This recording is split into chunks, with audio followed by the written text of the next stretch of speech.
Hi guys, and welcome back to the channel. In today's video, I'm going to show you how to enable that option when you look at your phone screen will not turn off.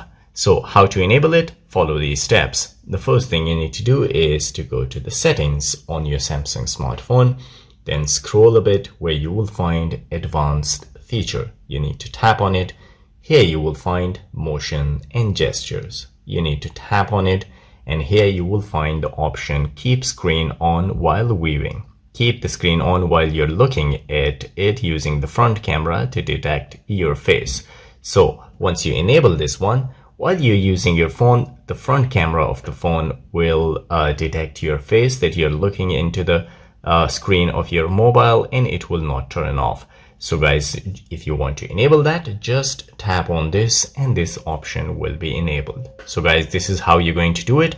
If you like the video, don't forget to subscribe. I will see you in the next video. Till then, take care.